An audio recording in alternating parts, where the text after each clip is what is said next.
Deus existe? Não, Deus na verdade não existe, Deus é. Deus é. A gente fala existir porque como a nossa vida ela existiu e a gente só se relaciona com coisas que existem, então a gente pensa em Deus também como um ser existente.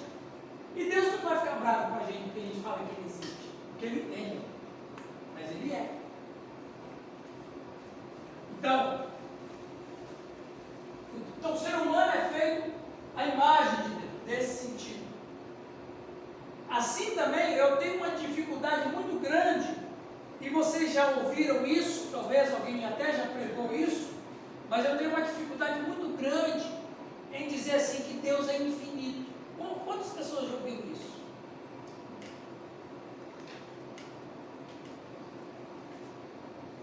Deus é infinito.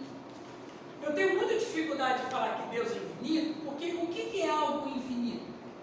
Começo, mas não tem fim. Ele começa, mas não tem fim.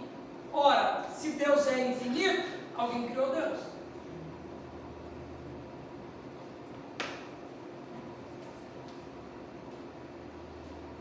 Esse é o problema. Quem criou Deus?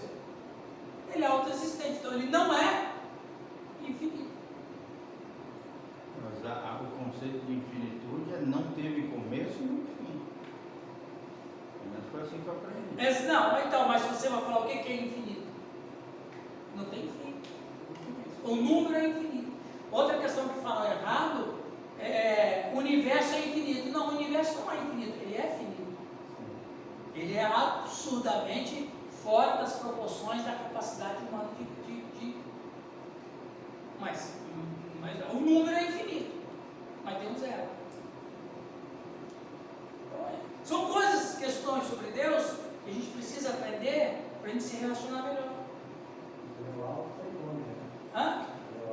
Ele fala alfa e ômega na ideia da gente entender para nossa compreensão, não para a compreensão de outro, mas porque a gente é um ser finito, o que de fato ele é. Porque eternidade não é uma coisa que não tem um tempo que não acaba nunca. Isso não é eternidade. Eternidade é um lugar que não tem tempo nenhum. É atemporal. É atemporal. Não é um lugar que não tem fim. É um lugar que não tem tempo. É diferente. Então, a gente precisa melhorar a percepção que a gente tem de algumas coisas para a gente compreender melhor Deus. Por isso tem muita gente na igreja aí, e tem muitos desigrejados que abandonaram Deus e a fé por uma falta de compreensão sobre quem de fato Deus é, como que Ele funciona, como que Ele trabalha na vida. Não tem como abandonar a fé sem a falta de compreensão. Não tem, exatamente, porque a própria fé, ela é uma compreensão. Então, mas não é de acordo com o que eu quero acreditar, é outra conversa. É outro detalhe. Então, eu preciso, por isso, gente, que é importante, eu gosto muito do slogan lá da igreja do Giovanni, lá. Igreja do Giovanni, até parece que ele comprou alguma coisa. Eu não morri por ninguém. Exatamente. O slogan da comunidade que o Giovanni tem é uma igreja com fé inteligente. Que é o que a gente precisa ter na cada igreja nossa. Fé inteligente é isso aí. Eu, dentro da possibilidade, eu conheço alguma coisa sobre Deus que é o suficiente para me salvar. Deus é uma comunidade de pessoas em um relacionamento de amor mútuo, portanto, a essência da humanidade deve ser encontrada nas relações humanas com os outros, com Deus e com a criação de Deus. Então, quando o homem peca, quando os nossos pais pecaram, eles não somente se rebelaram contra o Criador, eles se rebelaram contra tudo.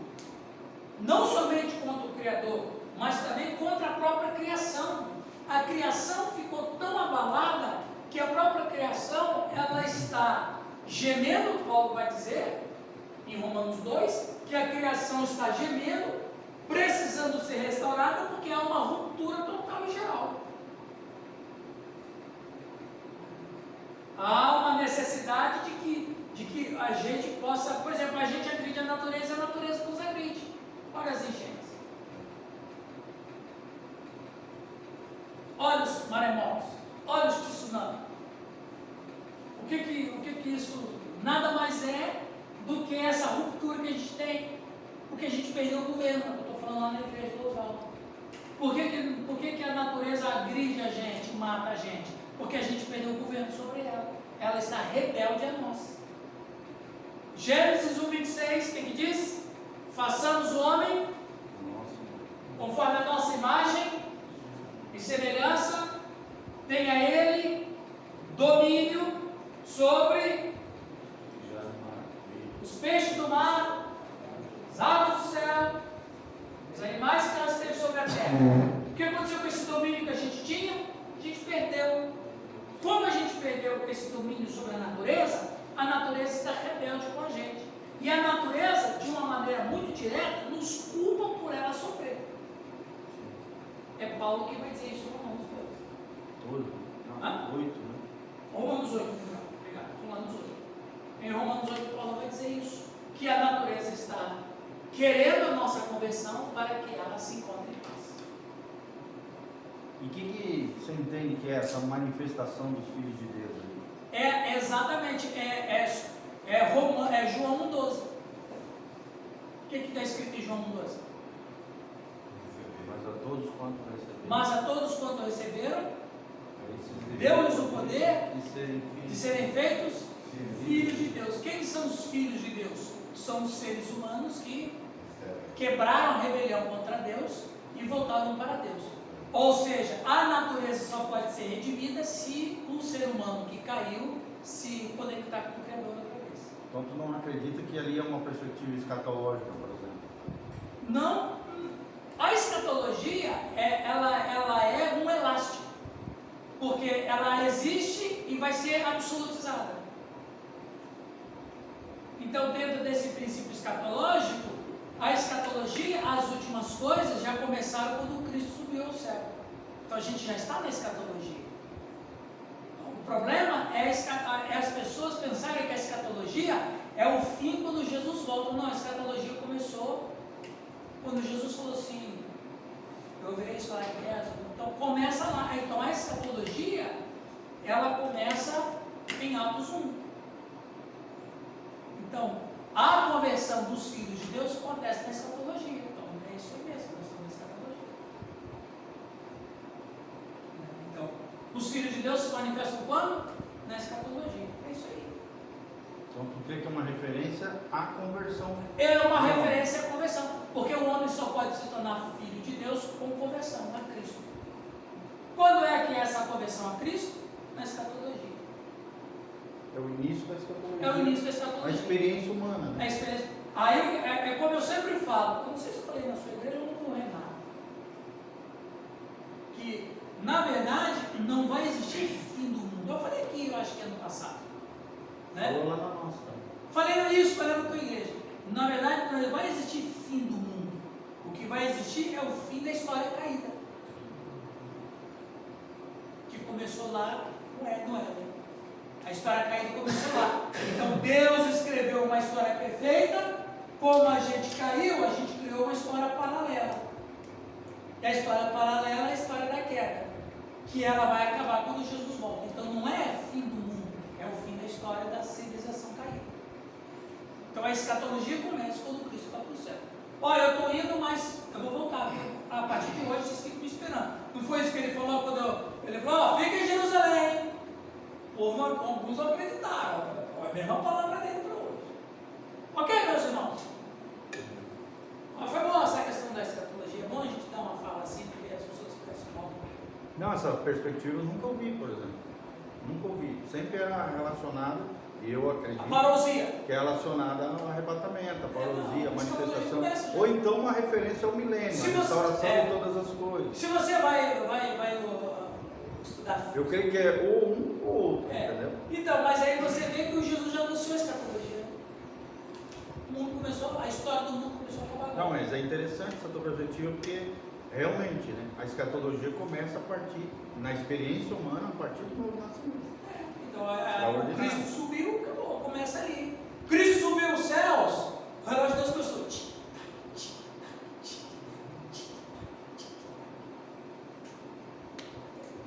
Por isso que o Cristo veio na plenitude do tempo. Que eles chamam de parentes proféticos, né? Semana 69 de Daniel e a semana 70. Para aqueles que acreditam na tribulação. Para aqueles que acreditam, porque, por exemplo, eu não creio que tem uma semana perdida. Por quê? Porque se tem uma semana perdida no Antigo Testamento, ele não fechou.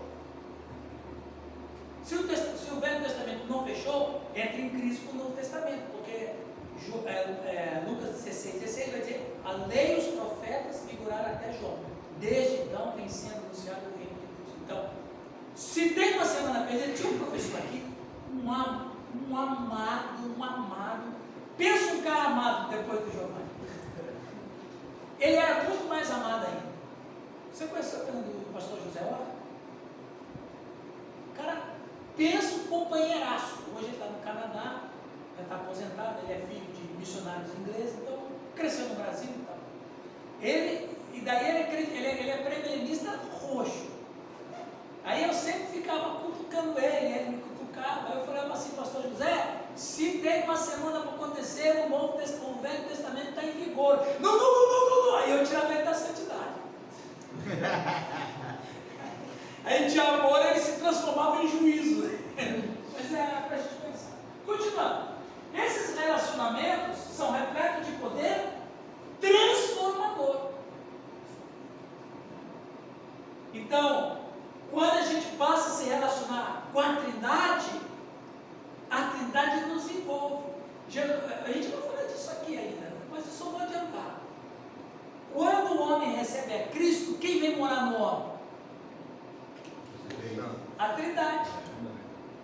Eu e o Pai viremos dele, faremos dele morada. Então, o Cristo está dizendo que nele não está só, a Trindade está lá. Então, quando o cara se torna filho de Deus, quando ele fala assim, João 12: mas a todos quanto receberam, deu-lhes o poder de serem feitos filhos de Deus, a saber, aos que creem no seu nome. A conversão a Cristo possibilita a Trindade morar em mim.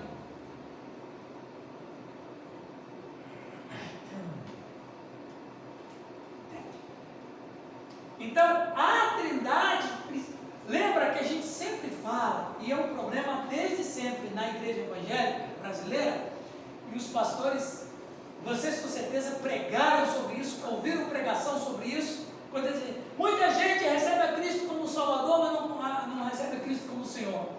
Quantas vezes a gente não pregou isso? Quantas vezes? Mas qual é o problema nisso aí? É o cara que a Trindade não vem morar nele. Ele só quer um pedaço da Trindade. Um pedaço da Trindade não vai. Ou a Trindade vai ou ninguém vai. O Fernando não disse que a Trindade, os três são um? Como é que só vai? Jesus, o Pai, ele disse, o Pai e o Espírito Santo, tchau, eu vou falar daquele pecador ali. Existe isso. Eu e o Pai viremos dele e faremos dele morada. Então é a Trindade que entra na gente. Não é um. É a Trindade. Esse é o problema de muita gente que converte a Cristo e dá um problema na igreja. É só residência e não presidência. Olha. Já tirou um título para o sermão aí. Exatamente, ele não governa nós. Eu só quero uma parte que me interessa. Então nós precisamos ensinar o nosso povo que nós precisamos converter a Cristo para que a Trindade entre em nós. Você imagina a Trindade morando em você, meu? Deve acontecer alguma coisa, não é possível. Tem um livro do Watchman que chama O Cristão Normal. Eu já li. Que ele, rapaz, tem um capítulo ali que ele fala sobre a relação de Israel com a santidade de Deus, com a presença de Deus, da nuvem, do fogo e tal, e principalmente a reverência que os israelitas tinham com relação à presença de Deus que estava no tabernáculo. Sim. Ele traz uma relação com o cristão hoje, né? Ele fala justamente isso. Poxa, o cristão hoje, ele não compreende o que é a Trindade morando nele, né? Os israelitas compreendiam o que é a glória, o que é a Shekinah de Deus lá no tabernáculo, mas hoje nós somos tabernáculo de Deus e parece que essa reverência que o povo de Israel tinha, a maioria dos cristãos não tem hoje, né? Olha, não tem, Giovanni. Olha, você tocou num assunto que eu vejo que é um dos tendões de Aquiles da igreja evangélica. Eu sempre gosto de falar isso, pelo amor de Deus, não quero ofender ninguém aqui. Não é minha função ofender ninguém aqui. Mas acontece que nós viciamos o povo em algumas coisas que, na verdade, a gente depois tem esse problema que se levanta e a gente que cria o problema. Por que as pessoas não entendem que nós somos um tabernáculo? Porque a gente ainda tem a mentalidade dos judeus que o tabernáculo é a morada de Deus. Mas eu não sou necessariamente um tabernáculo. É a questão que a gente chama o templo de casa de Deus. Esse é o problema. Templo não é a casa de Deus. Eu sou a casa de Deus. Pedro vai dizer que Deus não habita em templos feitos por mãos humanas, mas habita em pedras vivas. O que é uma pedra viva? Dentro do contexto de templo, como se construiu os templos? Pedras. Que é também hoje, né? Só que hoje é cimento e tal, né? Então, ora, o que é uma pedra viva? É eu que penso, que imagino, que rio, que choro, que tenho vontade. Eu sou essa pedra viva. Então, a Trindade habita dentro desta casa viva. Aí é o problema que o Watchman me levanta no livro e que muitos cristãos não entendem. Por quê? Porque eu todo dia falo para eles que estamos no tabernáculo de Deus, mas a gente não fala que nós somos o tabernáculo de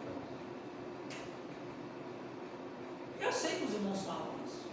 E Deus sabe também. Mas não vivem isso. Mas não vivem. Nessa E daí tem dimensão. problema, como? Quer dizer, você está falando para Deus de um problema que você está alimentando, pô. Aí eu acho legal no México, por exemplo, estudei 2 anos lá, né? Eles não chamam a igreja de tabernáculo ou de igreja, eles chamam de auditório. Auditório. Para justamente desassociar essa ideia que você Eu, em alguns lugares, quando eu prego, eu falo auditório também. Porque o lugar santo só é santo quando a gente está lá, Luiz. Eles não falam, vamos na igreja, eles falam, vamos no auditório. Então, o que acontece lá na Oitava, que é uma igreja relevante em Camborão, na Nazaré? Está lá, aquele tempo está lá. Deus nem está lá. E nem é santo também. O salão da bênção. É o salão da bênção. Aí pode chamar, salão da bênção pode chamar. Agora, quando o Luiz, quando o Nilton, quando o povo começa a congregar para uma liturgia, aí Deus está ali, porque a gente está ali. Deus está aqui porque a gente está aqui. Aí entrou aquela palavra que você falou de nós somos coletivo. Isso. Existe a hora de você adorar Deus. Coletivamente, exatamente. Família, né? Em família, então. E ali é a maior família da Terra. A gente começa com a família nuclear, que é a família celular da sociedade. Partimos para a família, que é a igreja, e depois nós temos a família do mundo inteiro, que é os cristãos em todo lugar. E essa é a ideia. Então, Deus está presente onde a família está presente. Mas essa questão que você levanta é muito pertinente. A gente tem que falar para o povo que eles é que são a morada de Deus. A Trindade habita em você. E dando essa ideia de que templo é um lugar onde, você está falando, Oswaldo, bem falado, como a ideia que o templo é um lugar onde os cristãos se unem para adorar a Deus. Ora, se eu sou templo também, e a Trindade está em mim, a minha vida é o que para Deus? Uma adoração. Entende? Então, a gente precisa ter essa noção da Trindade, que ela toma outra perspectiva na nossa vida. Esses relacionamentos são repletos de poder transformador para que os seres humanos vivam verdadeiramente a imagem de Deus. Essas relações devem ser mútuas, generosas e justas. Aí a gente vai falar um pouco do culto, né? O culto cristão é inerentemente trinitário. Lê para nós aqui, Oswaldo. Ali, cadê aqui? O culto cristão é inerentemente trinitário. Os cristãos adoram a Deus na presença de Cristo e com o Espírito Santo dentro deles. Assim, por exemplo, a adoração e o louvor são oferecidos a Deus por meio de Jesus Cristo e do Espírito Santo. Bênçãos são dadas em nome do Pai, em nome do Filho e do Espírito Santo. O sinal da cruz é o gesto trinitário. Esse aqui, em relação, eu coloquei esse aqui em relação aos católicos que fazem, não é no nosso caso. O credo é a declaração fundamental da crença cristã. Expõe a natureza trinitária de Deus.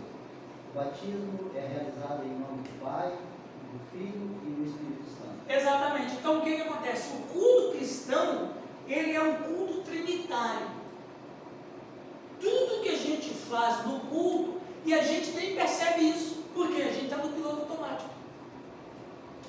A gente batiza em nome do Pai, do Filho e do Espírito Santo como um piloto automático.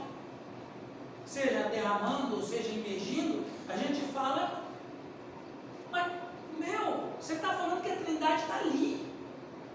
A história, eu gosto muito de falar isso, porque quando Deus se aproxima dos nossos pais no jardim, os três estão lá, né? Vamos imaginar isso. A Trindade está lá, questionando os nossos pais. Que fizeste? Eu fico imaginando que cada pergunta que Deus faz, é alguém da Trindade que faz. Quem te fez saber? Onde estavas tu? Entende? Então a gente precisa, talvez, repaginar a crença na Trindade. E essa é uma proposta que eu fiquei pensando durante esses 3 meses, que eu poderia trazer para vocês como matéria do seminário, para que a gente cresça e aprenda essa questão da Trindade e o homem. Porque a gente precisa de tudo isso, né? Então, confessar Deus, lê a dela para nós, por favor. Confessar Deus como Trindade é afirmar o ministério de relação na unidade. O Pai exprimiu perfeitamente em seu Filho. O Filho é a expressão viva da plenitude primeira, é a palavra na qual o Pai se diz integralmente. O Espírito é a relação primeira. A relação fundante é a circulação, o deslocamento recíproco entre o Pai e o Filho. É pelo Espírito que é possível ao ser humano ter acesso à vida interna de Deus. Então você vê quando se está pregando o Evangelho, a Trindade está presente. Cristo está presente como a palavra, o Espírito Santo está presente como aquele que está dando razão para que o Filho seja reconhecido, e o Pai está presente porque ele aprova o que está acontecendo. Não foi assim no batismo do Cristo? Vocês já viram aquela frase? Nem Jesus Cristo agradou todo mundo. Vocês já ouviram isso? Talvez você até já falou. Se bem que essa frase não tem sentido. Porque Jesus não veio agradar todo mundo, ele veio agradar o Pai. E quando Cristo é batizado, o que o Pai fala? Este é meu filho amado, a quem eu tenho alegria. Ou seja, ele agradou a quem de direito. Ele não veio agradar ninguém mesmo. Então a gente não pode falar esse ditado.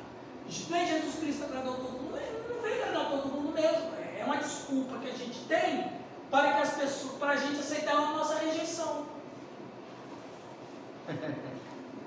Interessante isso. Não é verdade? Nem Jesus Cristo agradou. Quer dizer, eu estou sendo rejeitado, eu vou colocar Cristo no negócio para não ficar feio para mim.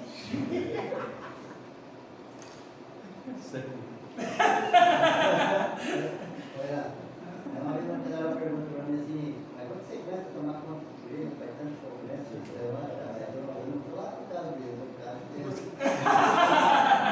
Eu estou por causa do meu chamado. Exatamente, não estou lá, exatamente. Então, quando você para analisar que eu não aceito a minha rejeição e estou colocando Cristo no meio, para com isso. Cristo não veio agradar todo mundo, ele veio agradar o Pai. Então, você fez alguma coisa que alguém não gostou? Ok, mas você agradou a Deus? Agradei, então você agradou a quem de direito. É que se explode o resto. É o que você está falando aí. Então, mas pastor Giovanni, você desagradou quando você pregou aquela mensagem lá, que não é bom, homem e mulher morando juntos sem estar casado, e a pessoa ela vai perder a aposentadoria.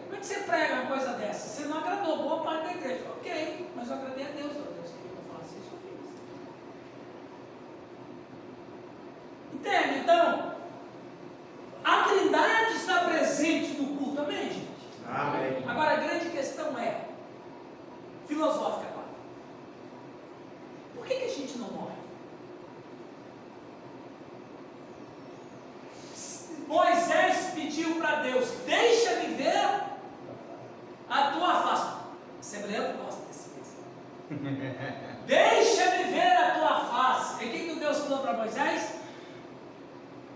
Nenhum homem que me vê viverá, mas certamente, se eu não posso ver Deus, porque a glória é tanta que eu vou morrer, por que eu não morro quando a Trindade demorar em mim?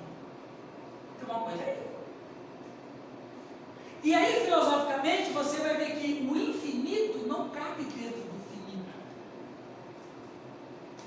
Não adianta pegar o pé do Fernando Belgemo e colocar num tênis 35. Qual é o número dessa calça? 44. Nossa. Isso já não é nem mais um calçado, é uma lancha. Só pega em promoção. Só promoção, ou mandar fazer, né? Bravo que tem. Paga imposto. Então, se o seu pé não vai caber num sapato 35, o infinito não cabe dentro do finito.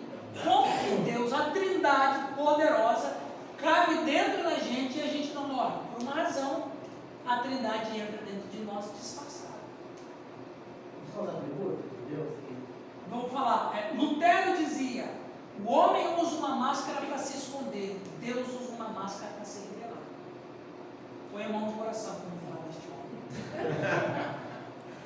Meu Fernando, é você colocar a mão no coração. Então, que mistério é esse? Por exemplo, o Nilton faz isso, o Giovanni faz isso, inclusive ele fez isso lá no culto quando eu estava lá. O Fernando faz isso, todo mundo faz isso e não está errado. Vocês estão sentindo a presença de Deus aqui? Eita. Eita, glória! Quem não dá glória a Deus porque não sentiu. Então veja, tá, é verdade, mas por que a gente não morre quando Deus está presente? Porque a gente não aguenta a glória dele. Rapaz, se a gente fica pedindo glória de Deus, rapaz, a glória de Deus mata. Pentecostal gosta, né? Fogo, rapaz! Né? Fogo, Deus manda fogo, rapaz, quando Deus mandou fogo, matou 50. Sodoma e Gomorra. É só destruição, cara. Então veja, por que a gente não morre quando Deus está presente? Por uma razão, tem um mistério aí. Deus está disfarçado. Porque se Deus adensar a sua presença, a gente cai de joelho. Se Deus adensar mais a sua presença, a gente cai com o rosto em terra. Se Deus adensar mais a sua presença, a gente perde o sentido. E se Deus adensar com força total a sua presença, nós somos pulverizados. Aí a gente vai entender que o disfarce que Deus usa, o disfarce que a Trindade usa, é a palavra. O que Jesus disse em Mateus 11, 30? Mateus 11, 29. Alguém leia, por favor, Mateus 11, 29. Como que a Trindade mora dentro de nós e a gente não é pulverizado? Como que a igreja pode sentir a presença de Deus e ainda assim a presença de Deus não destrói a igreja? Como que a igreja precisa de ver a glória de Deus e Deus manifesta a sua glória e ainda assim a gente não é destruído? Por causa de Mateus 11, 29. Alguém lê para nós? Tomai sobre vós o jugo e aprendei de mim, que sou manso e humilde de coração, e acharei descanso para as vossas almas. Veja, Jesus ele disse, aprendei de mim, tomai sobre vós o meu jugo. O jugo de Jesus é o ensino. O jugo era o ensino de um rabino. Eu preguei isso lá na sua igreja. O jugo era o ensino do rabino. Quando Jesus fala o meu jugo, ele está dando um ensino. E aí ele diz uma coisa interessante, que ele fala, aprendei de mim. Mas por que ele não disse aprendei comigo? Que seria a ordem mais certa da sentença. O aluno aprende com o professor. O discípulo aprende com o mestre. Mas por que ele não usou aprender comigo? Ele disse aprender de mim. Porque ele é a palavra. Encarnado. João 1,1 diz o quê? No princípio era o verbo, e o verbo estava com Deus, e o verbo era Deus. Verso 14, e o verbo se fez Então, exatamente. Então, no princípio era o verbo. Agora, o verbo aí é fala, voz. Então, quando a gente escuta que Jesus foi a voz de Deus, então a gente vê o quê? Que ele era a palavra de Deus. Então, como que a gente pode receber a Trindade e a gente não morrer? Como que a gente pode ter a presença de Deus e não morrer? Como que a gente pode ter a glória de Deus e não morrer? Porque Deus está disfarçado. Em que disfarce? Na pessoa do Filho. Ele é a palavra. A partir do momento que a gente recebe a Cristo, a gente recebe a palavra de Deus. A Trindade está ali. Por isso que tem transformação. É aquela história, não tem como receber Cristo só como Salvador. Kent Ward, teólogo inglês, ele diz: a ideia da Trindade não substitui o monoteísmo, ele o interpreta. Isso eu achei interessante dessa frase desse tema. Então, a ideia da Trindade não substitui o monoteísmo. Não existe triteísmo. Não é triteísmo. É uma trindade. Ele, à luz de conjuntos específicos de eventos e experiências reveladoras. Então, a Trindade é uma revelação de Deus. Esse outro teólogo, vocês já ouviram falar muito dele. Francis Schaeffer, ele disse: ele não nos criou porque precisava de nós. E essa frase é interessante, porque eu já ouvi pregador e já vi música até dizendo que Deus precisava se sentir. Aliás, o coach do Luizão fala isso, né? O David Leonardo, né? O mestre. Ele fala, o coach do Luizão, o guia, o guru espiritual do Luizão fala isso, né? Porque vocês são o coração de Deus. Mas o Luizão que ele fala lá? Ponto fraco de Deus. Ponto fraco de Deus. Sabe, umas heresias. Mas tudo bem. Então, Deus, a Trindade, gente, a Trindade se bastava, não precisava de nós. A Trindade nunca precisou de nada. A Trindade, quando decidiu criar, não nos criou porque a Trindade estava solitária. A Trindade decidiu criar a gente não para demonstrar o poder que a Trindade possui. Também não. A Trindade decidiu nos criar por isso. Ele não nos criou porque precisava de nós. Deus poderia ter existido para sempre sem nós. Que Ele nos criou é uma declaração do seu grande amor e a sabedoria do seu plano. Então quer dizer, a existência da vida é um plano de Deus.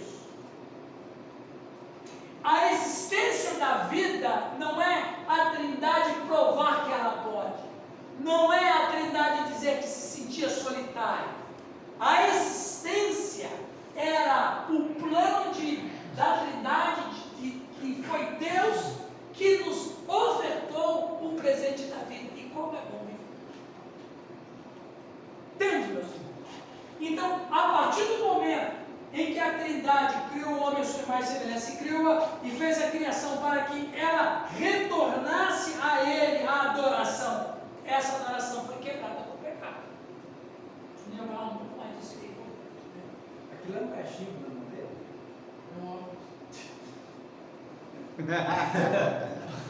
A Bíblia fala, todas as coisas são puras para os puros. Está ficando Falando bem. em óculos, Falando em obras, caixa, se fosse um luterano ali, você ia falar que era um caixa. se fosse um Spurgeon, beleza. Continuando aqui. Gente, isso aqui é uma coisa importante que eu quero trazer também para vocês. Comunhão com Deus vivo. Alguém lê para nós aqui? Quem quiser ler, por favor. Do monoteísmo estrito, os cristãos chegaram à fé trinitária. O termo trindade não é utilizado no Novo Testamento. O mais importante não é a palavra, mas sim a realidade de Deus que ela visa exprimir. Ok. Vou te ajudar. É Moisés que vai dar a definição de Deus para todos os judeus de seus dias e para nós. Ele apresenta o Deus dos patriarcas, que ninguém sabia como era e quem era, Yahvé, ou seja, eu sou. Essa declaração traz em si a verdade que só Deus é autoexistente e tem vida em si mesmo. Isso aqui é uma coisa muito interessante. Essa é chamado da Academia Teológica.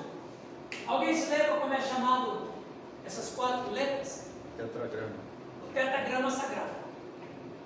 E você pode ver que não tem vogal. Então, o que de fato Moisés inventou essa palavra. Porque essa palavra é uma onomatopeia, que eu já falei isso para vocês. Exatamente. Onomatopeia. O que é uma onomatopeia, Caio? É quando você fala, você cria uma palavra de um som. Isso. Não existe uma palavra para aquele som, para aquilo que você está ouvindo, então você sonoriza aquilo. Tipo ati. Não tem, essa palavra não existe.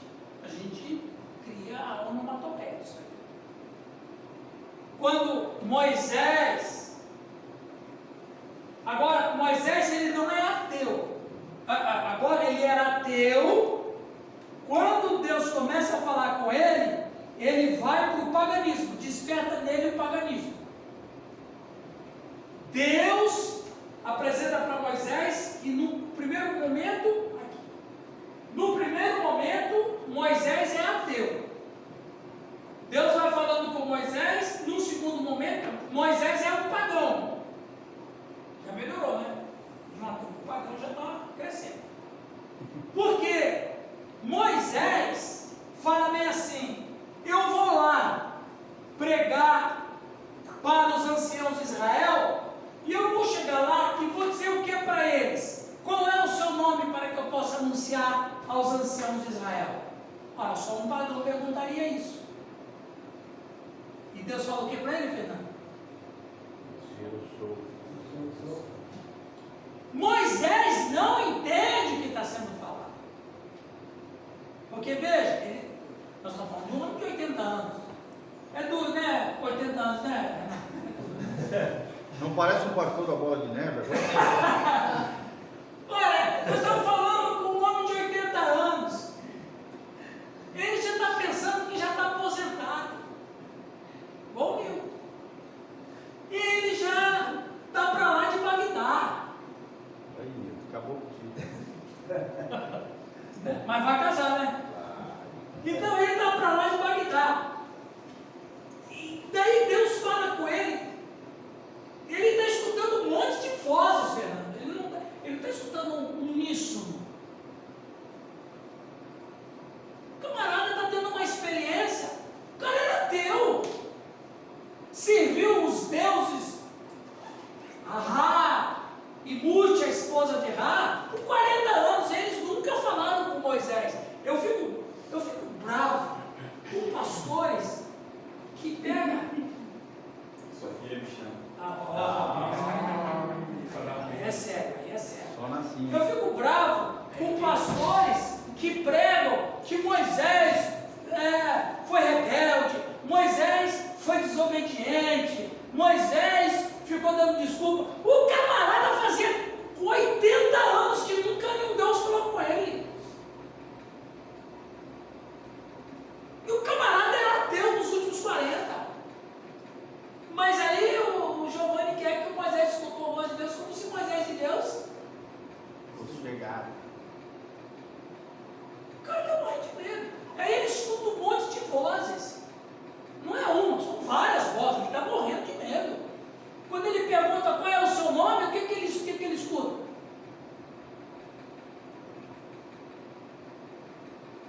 Alguma coisa que é isso aqui. Eu sou o que sou, importa. Que na verdade eu sou o que sou é uma tradução, ela não tem uma. Ela não é taxativa. Ela é uma interpretação do tetragrama. Que é só no século XVIII que vão chamar de Jeová. Sabia dessa, cara? Jeová, Yahvé, Yahvé, Eova, é dos últimos 300 anos. Que a gente foi, aí o João Ferreira de Almeida aportuguesou mais ainda. Então, é uma onda, então Moisés não sabe o que está acontecendo. E Deus fala, Moisés, eu não tenho nome. Porque nome, isso é importante falar, nome serve para o quê? Para distinguir um entre muitos. Ora, se tem um Deus só, ele precisa de nome? Precisa. Mas na mente egípcia de Moisés, ele precisava saber o nome, porque para Moisés todos os deuses têm nome. Qual é o seu nome? Não tem nome. Aí eu, Yahvé. Aí Moisés escreve Yahvé. É a percepção dele. Ok? Alguém quer falar alguma coisa sobre isso? Dizem que as vogais foram colocadas no texto maçorético. No texto maçorético. Século IV. Exatamente, chama do século IV. Que é para ter uma noção. Até então não havia, né? Nada. Vogais entre... E ainda assim não ficou tão bem acertado que no século XVIII eles põem em Jeová. Então Deus em essência não tem nome nenhum. O que ele tem? Ele tem uma referência a ele. Que ele vai dizer lá no mandamento, não tomarás o nome do Senhor teu Deus em vão, mas ele não tem nome próprio, ele é Deus, não tem nome. Ele tem uma referência a si mesmo. Qual é a referência dele? Eu sou o que sou, é isso que Deus está falando. Mas tem pregadores que acham que Moisés devia, ok Deus, eu vou lá. Então quem revela o mistério de Deus é Moisés, pois ele percebe que em Deus há três pessoas distintas. Prova disso está que ele usa a palavra Elohim para Deus. E aí a gente vai para Deuteronômio 6,4. Vamos ler Deuteronômio 6,4? Abram as suas Bíblias e alguém leia Deuteronômio 6,4. Estamos terminando, gente, fica tranquilo. Ouve, ó Israel, o Senhor nosso Deus é o único Senhor. Esse aí é o famoso Shema. O Giovanni que é judeu, ele sabe, né? Shema. Então, no hebraico está escrito esse aqui, ó. Shema Israel, Yahvé Elohim, Yahvé Echad. Isso aqui, em hebraico, eu não sou professor de hebraico, se bem que eu estudei alguma coisa, isso aqui, para o judeu, é uma complicação sem tamanho. Para nós que estamos lendo uma tradução em português, tranquilo, mas para o judeu isso aqui, Moisés complicou, não foi a nossa vida, Moisés complicou a vida do judeu, porque com a ótica cristã, a gente entende isso aí perfeitamente. Shema, ouve, né? É um chamado à adoração. Né? Shema Israel, Yahvé, Elohim, Yahvé Echad. Então, Yahvé é como se fosse assim, né? Ouve Israel, o eu sou deuses, o eu sou um Deus. É isso aí, traduzindo ao pé da letra, é isso aí, cara. Israel, eu sou é deuses, eu sou é um. Como é que você vai definir esse trem aí? Você deve ter estudado, lido ou escutado em algum lugar que o hebraico é a única língua que tem uma palavra para cada número. Então, números que tem um som masculino tem uma palavra, números que tem um som feminino tem outra palavra. O número 1 tem duas palavras para o número 1. Não é? Yahid, uma peça, uma unidade simples, uma peça única. Yahid, um livro. Yahid, um livro. Um computador. Yahid, um computador. Então, Yahid no hebraico é um simples. E a outra palavra para o número 1 no hebraico é errado. Um composto, onde várias peças formam um conjunto. É um, mas para esse um ser um composto, ele tem que ter outras peças para se formar.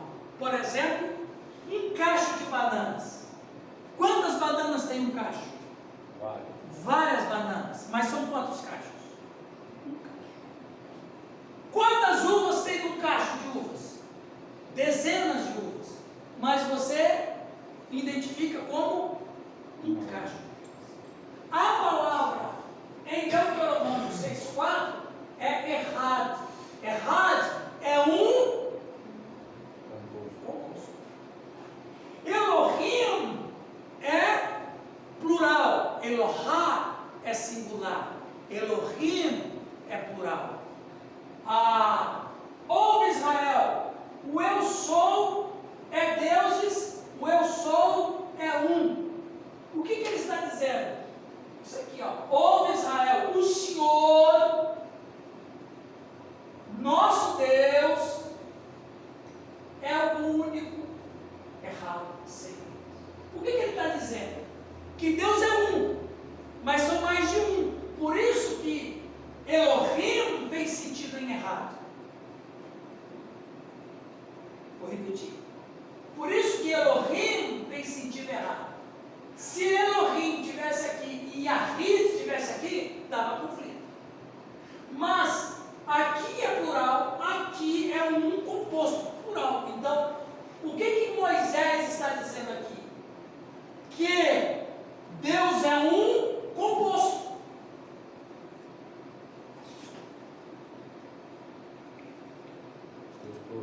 Mais interessante é Gênesis 2:24. Por favor, alguém leia.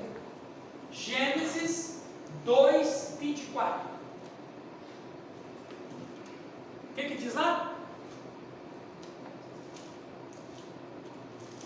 Por isso deixa o homem pai e mãe e se une à sua mulher, tornando-se os dois uma só carne. A palavra uma só no hebraico, Caio, é errado. Ok, vamos ver errado na família? Giovanni, quantas pessoas são da sua família? 5. 5. Mas você fala que é uma família ou são 5 famílias? Uma família? 5 pessoas. Em hebraico como que é? Quantas ovelhas tem o seu rebanho lá? Vamos dizer, tem 100. Ou mais, talvez um pouco. Mais um pouquinho de 100 você tem. Mas você tem 100 igrejas ou você tem uma igreja? O que é isso? Errado. Ou seja, Deus imprimiu na sociedade humana a ideia da Trindade. O judeu não entendeu por isso. Mas com a ótica cristã, o que você vê em Elohim errado? Trindade. Então, as pessoas de Deus estão lá. Vocês estão entendendo, meus irmãos? Por que eu estou falando isso? Para a gente entender que a Trindade, se ela não estiver presente dentro do Alex, o Alex perde o sentido de ser. Eita, chique norte. Se a Trindade não estiver no Caio, o Caio perde o sentido de ser. Por que às vezes tem membros de nossas comunidades que parece que não vão para frente nem vêm para trás? Porque não tem essa noção da Trindade. Eles se batizam em nome do Pai, do Filho e do Espírito Santo como uma fórmula, mas não como a invocação da Trindade. A gente precisa explicar isso aos batizandos, gente. A gente ensina os batizandos lá na classe de que ela mais se chama classe lá?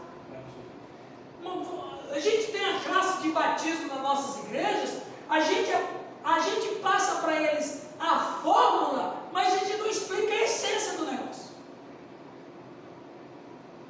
A gente ensina para eles que a igreja preteriana renovada acredita na Trindade, Pai, Filho e Espírito Santo, mas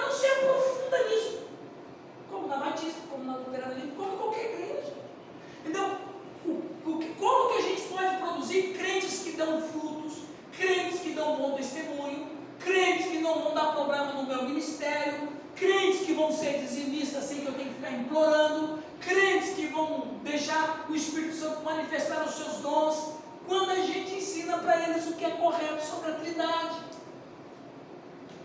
Ó, meu irmão, vem aqui, deixa eu te contar uma história. É isso, né? Sem a Trindade, sem a Trindade.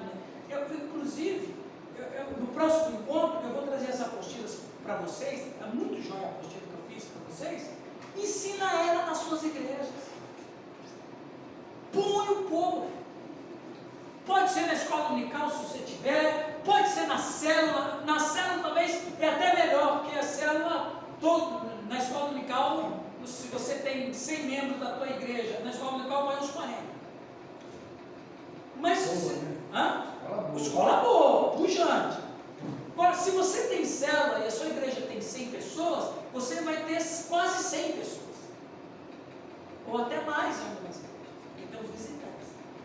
Agora, você imagina 100 pessoas da sua igreja, mais uns 20 que vêm na célula, se estiver aprendendo sobre a Trindade, você vai ter uma comunidade transformada, amém? E você vai ficar lá implorando o cara ser dizimista. Você não precisa implorar para o cara ser dizimista. Se ele entender o que é a Trindade, e se ele se relacionar com a Trindade, e a Trindade se relacionar com ele, acabou o seu problema. Acabou o seu problema. Acabou. Você vai ter um crente cheio do Espírito Santo. Tem crente que quer ficar cheio do Espírito Santo, mas nem tem a Trindade. Tem crente que quer receber o poder de Deus, mas não entende a Trindade. Tem crente que clama a presença de Deus, mas não entende a Trindade. O que você quer na vida desse irmão? Não, meus irmãos. Então, entenderam esse mistério de Moisés aqui? Não é interessante, meus irmãos? Você para mergulhar nos mistérios aí. Não, tem uns irmãos que gostam de falar, Deus é um Deus de mistério. Ah, mas uns eles revelou, né? E outros não passam ter preguiça de mostrar. Não quer estudar para mostrar. Exatamente. Lê para nós aqui, Nilton. Então, resumindo, É verdade. Eu gostei da A entonação. forma como Deus se apresenta a Moisés é Yahvé, é a forma como Moisés apresenta a Deus é Elohim, porque em Deus há mais de uma pessoa. Veja que interessante. A forma como Deus se apresenta a Moisés é Yahvé. Ele não entendeu. Elohim é a interpretação que Moisés faz do que ele ouviu. Interpretou mal, né? Porque colocou lá o El, que é o Deus mau. Exatamente, mas por quê? Porque a palavra El está ligada com divindade. Então, o ser que se apresenta para ele é uma divindade. E essa divindade não diz o nome. Então, ele apresenta para as pessoas Elohim, que significa deuses. Mas por que a gente não pode condenar Moisés? Caramba, o camarada está se convertendo ali. Está cru, rapaz. O cara não fez classe de batismo. Então guarde esse slide. Deus se apresenta a Moisés como ele não vai perguntar de novo, ele diz, viu gente, ele é Elohim. E Deus acha conta? Porque Deus entende o limite de Moisés. Você lembrou bem, José? É Moisés que vai acrescentar o El, que significa um Deus mau. Porque ele não conhece outro nome para... Ele não entendeu isso aqui. Gente, quem vai entender um troço desse? Não foi assim de imediato, talvez, que ele foi escrever, né? Foi acontecendo ali o relacionamento. Exato, Deus, exato. Deus não fala o nome certo, só fala eu sou. Eu sou. Né? E aí ainda manda ele voltar lá para o faraó. Exato. Deus, né? Exato. Então ele vai dizer o quê? Ele vai dizer para o faraó, olha aqui, faraó, o eu sou. Ele tem que apresentar alguma coisa. O que ele apresenta? Elohim. O Elohim dos hebreus. Acabou.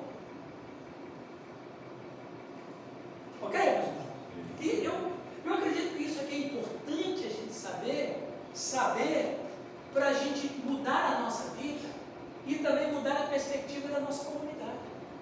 Porque se a nossa comunidade tem essa percepção de Deus, vai ser melhor para mim entender Deus e passar para a minha comunidade um Deus como de fato é. Então, o Moisés, o Deus se apresenta para ele como Yahvé, vamos chamar Yahvé porque a gente não tem outro jeito de falar isso aqui.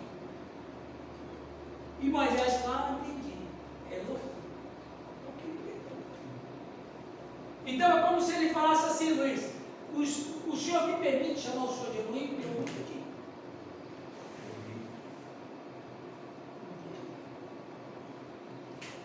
E Deus fala, tá bom, pode escrever, não tem problema.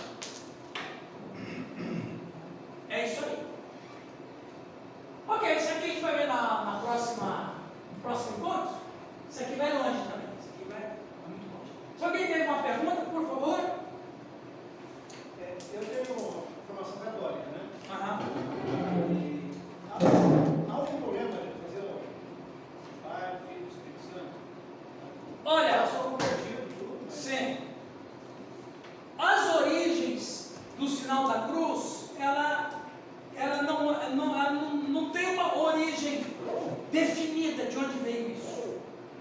Mas existem algumas fontes que o catolicismo, na verdade, seu nome é? Edmo, né? Edinho. O Edmo é assim, o catolicismo, para ser aceito nas comunidades, entre os bárbaros, entre os pagãos, o catolicismo, ele fez uma barganha. Como é que o catolicismo vai entrar na terra do Odin, onde Odin manda? Como é que o catolicismo vai entrar na Inglaterra, que não chamava Inglaterra, chamava Bretanha? Como é que o catolicismo vai entrar na Bretanha sem que ele faça algumas concessões? Então veja, Edinho, quando você estuda o paganismo antigo, você vai perceber que a maioria das divindades eram femininas. O que o catolicismo fez entre os pagãos? Ele fez uma troca. Vocês adoram Afrodite? Então nós temos uma liga. É a mesma coisa. O catolicismo, ele se tornou uma religião sincrética. Para ser aceito entre as culturas pagãs, ele trocou o nome dos deuses deles por santos católicos. Eu não estou aqui fazendo nenhuma crítica, mas eu estou falando que a história e a própria história católica vai ensinar isso. Então o que acontece? Depois do século IV, Edinho, quando Teodósio, em 380, ele oficializa o cristianismo como religião oficial do Império, e 22 anos depois ela é tornada Igreja Apostólica Romana, porque a Igreja Católica Apostólica Romana nasceu aproximadamente no ano 410. Nessa época, o catolicismo, o que fez? Ele tinha muitos missionários, e esses missionários, eles foram para o paganismo, para a terra pagã, entre os gauleses, onde é a França, entre os bretões, que é a Inglaterra e o Reino Unido, foi para o leste europeu, que eram os godos, os ostrogodos e tal. E para o catolicismo ser aceito nessas regiões, houve uma troca de deuses, e houve uma conversão de deuses católicos em deuses pagãos. E o sinal da cruz veio de brinde. Então, o sinal da cruz, os pagãos tinham este sinal, que era uma forma de afastar os maus espíritos. Era um benzimento. Então, o catolicismo assume isso também na troca. E ainda mais porque aparece o sinal da cruz, né? Que, na verdade, é um símbolo pagão. Como, por exemplo, hoje não, né? Mas O rosário. dentro do catolicismo, eu digo, está cheio de paganismo, porque para o catolicismo ser aceito nessas regiões, precisou fazer uma troca, por exemplo, entre até a própria Umbanda. Salvador. Os mesmos deuses da Umbanda são os mesmos santos católicos. Só muda o nome. Não é lá em Salvador que padre e mãe de santo lava a escadaria do Senhor do Bonfim? Então, o catolicismo, ele está mais para o sincretismo pagão do que para o cristianismo. Então, a fé católica é uma fé sincrética. Não estou aqui atacando o catolicismo, a igreja católica.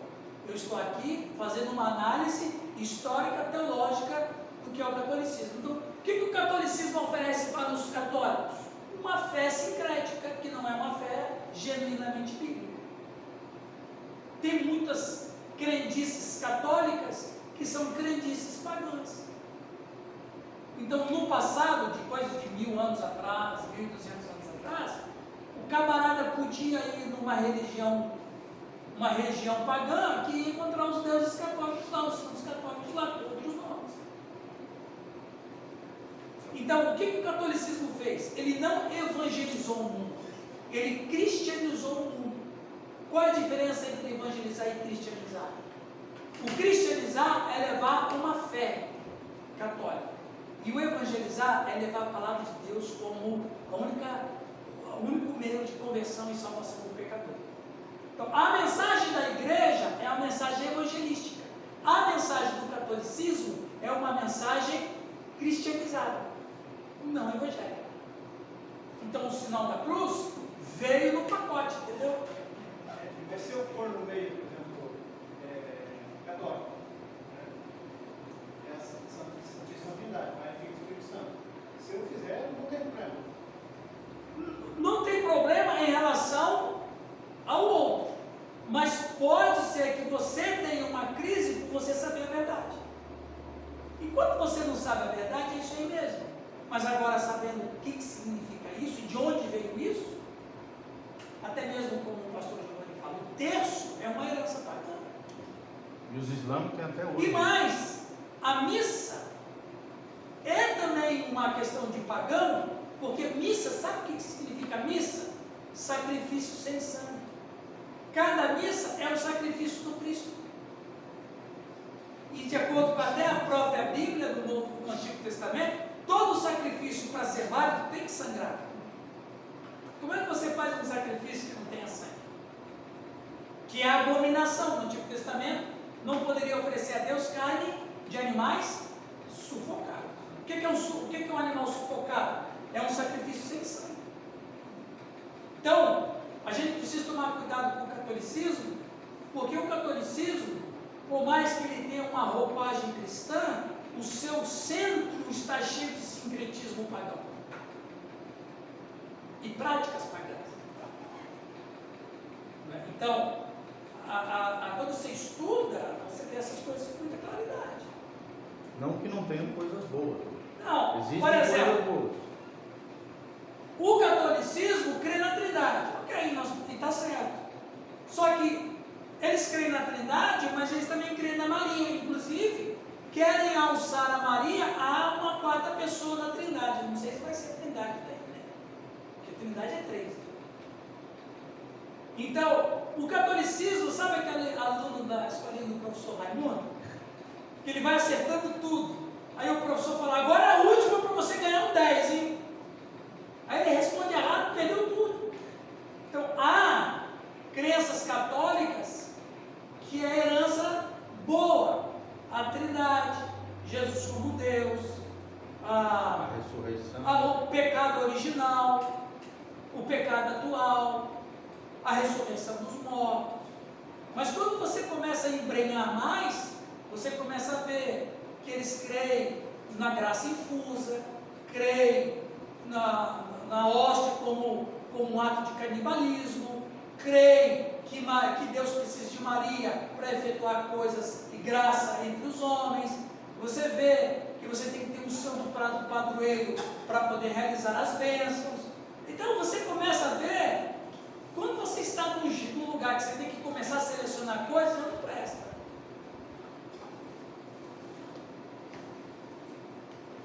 Quando você tem que começar, não dá. Ou tudo está bom ou não está nada bom. Porque você começar a ver, escolher, não, isso aqui está bom, não. Você vai parar quando nesse negócio aí?